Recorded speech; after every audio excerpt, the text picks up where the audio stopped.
Welcome to the Timeless Vitality Podcast, where co-hosts Kate Beck and Amber Stitt explore the unique journeys, inspiring stories, and timeless wisdom of those who embody vitality and resilience. Together, we discover what it means to thrive well beyond 100, sharing insights that empower you to live with purpose and create a lasting legacy. Let's get started with today's episode. Welcome to Timeless Vitality. My name is Kate Beck. I'll be your host. And joining me, Amber Stitt, my co-host. Welcome. Today we have Erskin Blunck. Erskin, tell us a little bit about yourself, your connection to Portland, and what brings you here today? So thank you, Kate. Thank you, Amber. So I would like to tell a little bit about how I came here. I was a student at Portland State during my studies. So I graduated from an MBA program in Portland, Oregon in the 90s. And I really loved the time in Portland. And many years later, after my PhD and after having worked in industry and in consulting for 7 years, I decided to become a professor for international management. And soon after, I reconnected to Portland State University to see whether we could create something similar I had experienced for our students, that they could reach out and learn something from other countries, from other regions. And that's maybe also a little bit the theme about the topic today, that I want to share some of my experiences in a completely different environment. And you can see, or the audience can then see what they can learn from that, whether they have an outtake out of that for their environment. And that's exactly what I'm doing at the moment. I just come back from last night's PICMET conference, which is a technology innovation conference in Portland. I am full of impressions, and I had a chance to talk there as well about this endeavor I've been making. So that's the whole thing brought together. And you might wonder why I'm in a musician's recording studio. This is on the way. I had a chance to get to know Greg Osbo. He's, besides being a professional musician, a drummer. Despite all the guitars, he's a drummer by profession, but he's also a great marketing expert, marketing strategist. And we became best friends, and we regularly visit each other to work together and do things. And this is what brought me here, and he helps facilitate that whole sit-in. Love a collaboration. Yes. And Erskin, tell us a little bit about your project, the project that you've started in your community back home. Yeah, so it's really hard to tell where to start and where to end. And sometimes you might help guiding me a little bit when I'm getting too broad. But we had the very simple goal to become the founder university for sustainable startups, basically. So we wanted to prosper an entrepreneurship environment at our university where it's not so common to go the entrepreneurship pathway. We have very attractive industry in our region. I'm coming from Stuttgart region in the southwest of Germany, which is a prospering industrious region. And most of our students are going to industry. So what had instilled me was, with a colleague, to really develop an ecosystem for startups, and also not only startups to create jobs, but to solve societal challenges like climate change, biodiversity loss, social issues, and so on. With an aging society, I mean, you can name all those challenges. And this brought me in the idea of going into building an ecosystem, and that's easy said, but not so easy to be done. I compare it a little bit like a triathlon altogether, not only a marathon, but a triathlon, but it's for sure it's not a sprint, it's a long-term endeavor. So we started it basically with one thing, that we saw that there's funding available from the German government, from the Ministry of Economy, and we tried to gather that funding. And that was quite significant. It was altogether close to $2 million altogether. Quite significant money for the last 4 years. It will be ending by the end of this year. And this, when we applied for that, we already brought in the idea of creating communities which are helping to develop startups, become founder, to become entrepreneurial. And in the beginning, we had a very vague idea what that means. So we thought it's all about networking. That's an important thing. And it will be one community which would be developing all together. And we were very lucky that when we had the funding available and there was a little bit of fine-tuning of the funding, what would be paid and what not, and so on with the funding institution, we managed to get in to learn about a consulting company and to get them in to better understand community development, so to say.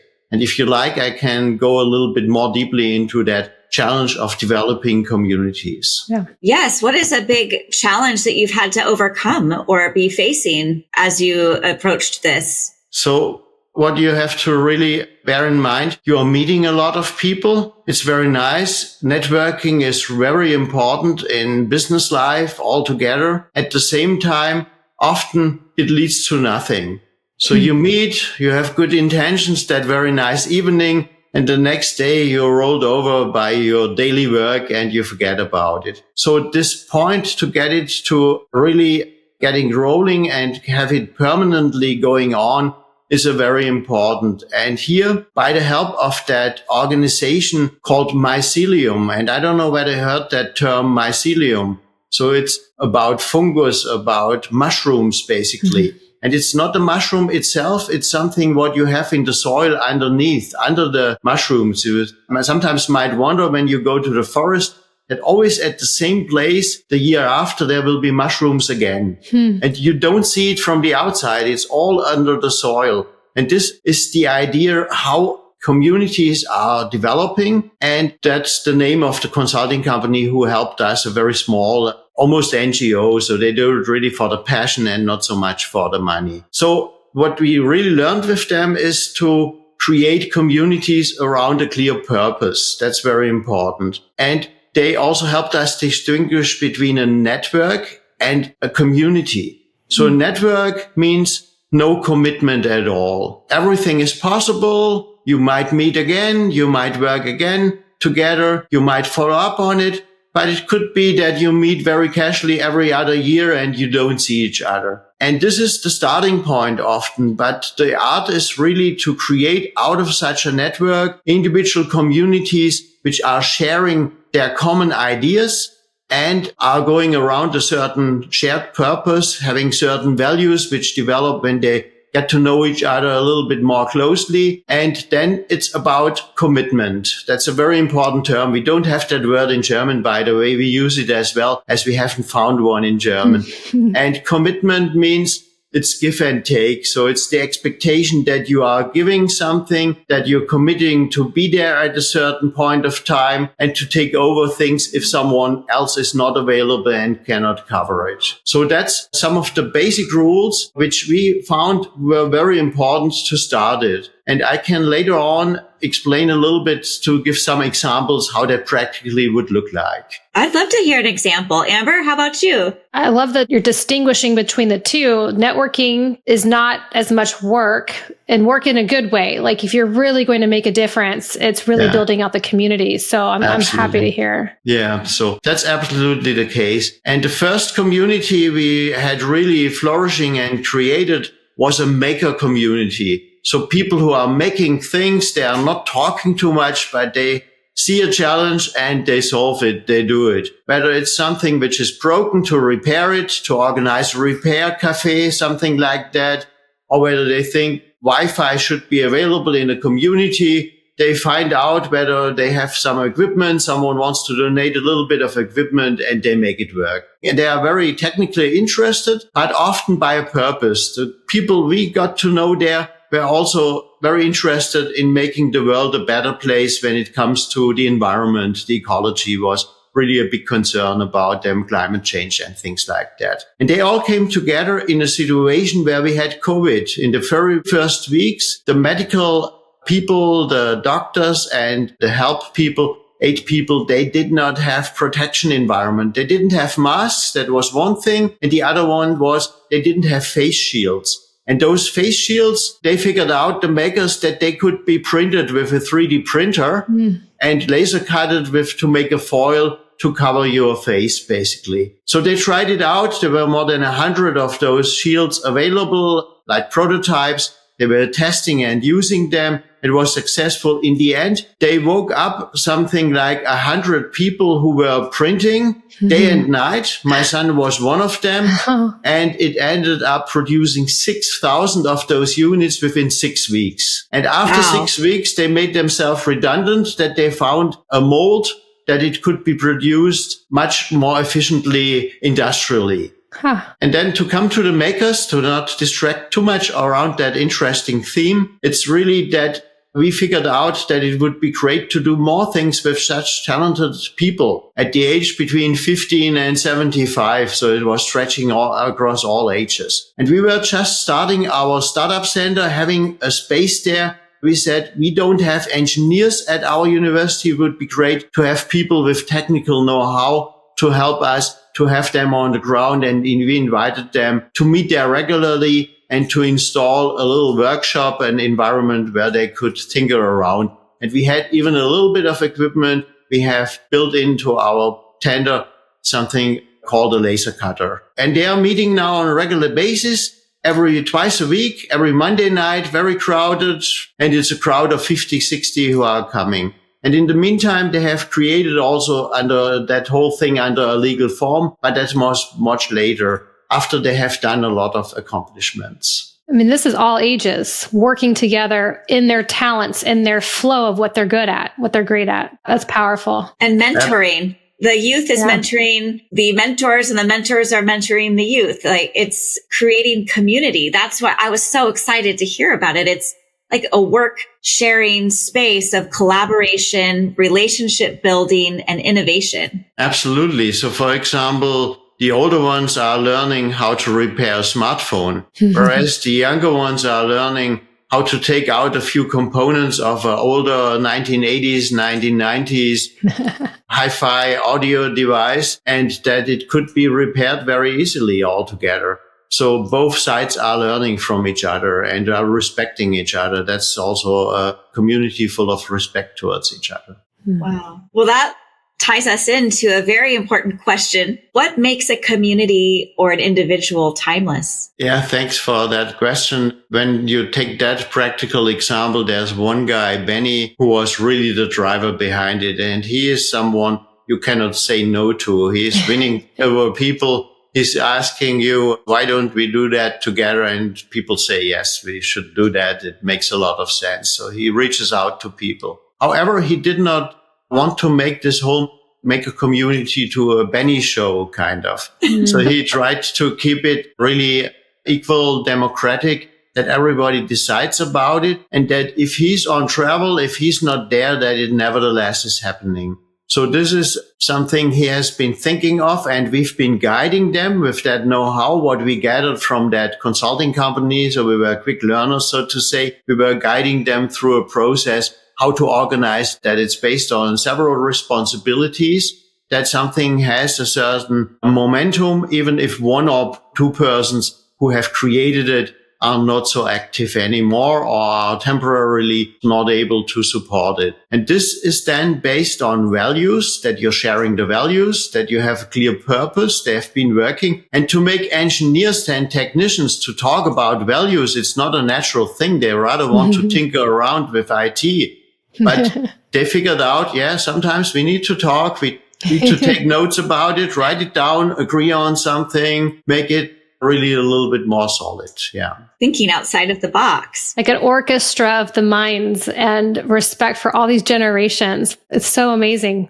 Everyone's important in this project. It's also, to give a couple more examples for communities, it's not always that straightforward. I mean, this is our blockbuster community, so to say, who has been self-motivated. Another one which was developed on the side was something called Climate Task Force. It's the idea that we have in the European Union, at the union level, the Green Deal to resolve to do something about climate change and to get away from purely fossil energy towards more renewable energies. But this is only happening when you do it at a community level, at a municipality level in your town. And this startup is a non-profit organization who's really focusing on working with the local citizens, with the local companies, with the environment there, with the startups in order to make it happen. And they got some funding for it. So they are funded and they have developed even bigger, even faster. And they are even copying it and scaling it to other neighborhoods, that they are growing it and really making it visible nationwide altogether. And the third community, which was a little bit more difficult, was our core target group, which are the founders themselves. In that case, we had them meet, they were interested, but I would call it still a network. So it was exactly having the characteristics, what I call a network. They showed up the next weeks. Other people were there. 3 weeks later, they might show up again, but then they were busy and they were not really in the mode of taking responsibility and giving and taking. And what helped us, I mean, for a while we said it's not going to work. We had a female founder community, a little bit more successful. Women are sometimes better in networking with each other and creating that community together than guys. However, also this one did not take off completely. But what we did was last year in November, we had a chance to go for what we called a startup safari. And we did not go to Africa or to Asia, but we went to the south of France. This beautiful city of Nice. I don't know whether you know that, at the coast, at the Côte d'Azur, as they call it. And we took along with us, it was our whole team. So we were 5-6 people from the startup center, but we took along with us 4 founders and talked to the local companies there, to the local university. And what happened as a side effect, that those 4 founders got to know each other very well over that week. And now I believe that we can create a founder community out of that coherence and that cohesion of those 4 people, that they joined voluntarily into a teaching class about startups. Even though they were done with their studies, they participated to test their business model again. They are always there when we need them for a pitch event or as an example or for a podcast or whatever. And they are communicating regularly amongst each other. So sometimes you have to find creative side tracks, sideways in order to develop. And then you find the sweet spot, what makes it happen all together. I think that's important because a lot of times we want these direct metrics to monetize production. And sometimes you just have to be a little more patient, is what it sounds like. Yeah, absolutely. Be patient and follow up. Show up, like make a plan and do that thing that you said you would do. And I mean, I could tell also a little bit about the bigger picture again, zooming out a little bit, what happened after the 4 years project. Yes. To make that timeless as well. I mean, this is the biggest, most important thing for us. That in the last 1.5 years, we knew that there will be no further funding of such a kind that we had. And we knew we have to find some kind of setup. And we had worked with lawyers and with a lot of people internally at the university, what would be the right setup. And the setup, what we found now is that we have a center in the university. And we founded 2 entities, created them really legally, founded them in April. One is a non-profit and one is a limited, you would call it in America, which is for profit, but that's the daughter company where the profit is going into the non-profit as well. And this is with the help of private-public partnership, so to say, that we found an alum who is owner of a company, a famous big company, basically. She's a co-owner from that family. It's family owned. And she gave her commitment to help us going through those starting years, the next year, with her funding. And she's the main anchor investor, as we call her. And this is very impressive, as she's not only committed to giving her money, but also she's very interested in our purpose for sustainable development, for prospering entrepreneurship, and to be active in that ecosystem, in that environment. So that's a very novel development for us. And we have been very happy to win a few people who have worked with Mohamed Yunus and the Grameen Creative Labs. And if you have followed it in the last few days, Mohamed Yunus was becoming the minister president, the governing person in Bangladesh, which is normally not his role. But they were in such a crisis that he volunteered to be that. And the students on the streets really wanted to have them. So that's a very novel at the big picture And I'm very proud that we have 3 people in our team who have worked with him. And I had a chance to meet him here in Portland in 2012 to talk to him. And he's one of those inspirations. Here the loop is closing in a way back to Portland, that what I've learned in Portland, I bring in my environment, in my ecosystem back home in Germany. Erskin, thank you so much for sharing your story, for being so generous with your time, your limited time while you're in town. We feel so fortunate to have you. Mm-hmm. What if someone in Portland or Arizona, Amber's in Arizona, wanted to come see the Innovation Center? Is this possible, or is it invitation only? How do we keep up on the news? Like, where do we find you? Tell me more. Yeah, so one of our milestones is really to become truly international, but we're still on the way to it, because entrepreneurship is in most cases a rather regional business to start with. Yes. Even though I've met a company recently who is having more than 99% of their business abroad, and they are in their year 3 of their business. If they would have focused only on their home market, they would no longer exist. But you can find us on LinkedIn, Instagram, and on our website. And we will be sharing the details on that. So Zukunft Gründen is the organization, and it's spelled a little bit different with dots and without dots, depending on the different areas. And the website itself is www.hfwu.de/ZUG. That's the short abbreviation to find us on the website. And that will be continuously be updated. But I think LinkedIn is the strongest. You find the most. And you find myself, Erskin Blunck, on the website. On LinkedIn, I post quite a bit, and I do it mostly in English. So that's more accessible and better to be done. That's what I was curious about. Is LinkedIn probably the best? I know that we're connected. Erskin, it seems like anyone that's in your ecosystem tends to be in this network that then starts building a community. It's like you're having too much fun. So I think if anyone really has any takeaway, you got to be connected to Erskin. There's some really cool stuff happening. I'm the ambassador. Exactly. Erskin is the ambassador. Erskin is planting seeds of peace. Yes. That are growing into prosperity. And there's some trust trees probably being built on that soil that he's been talking about. Absolutely. Yes. Well, it was a delight to have you today.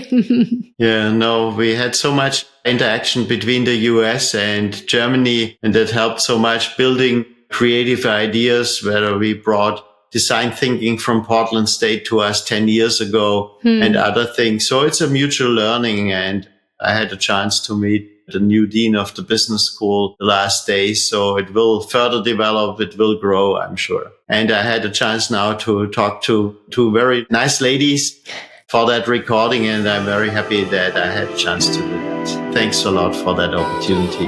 We're so grateful. Thank you, Erskin. Thank you for joining us on the Timeless Vitality Podcast.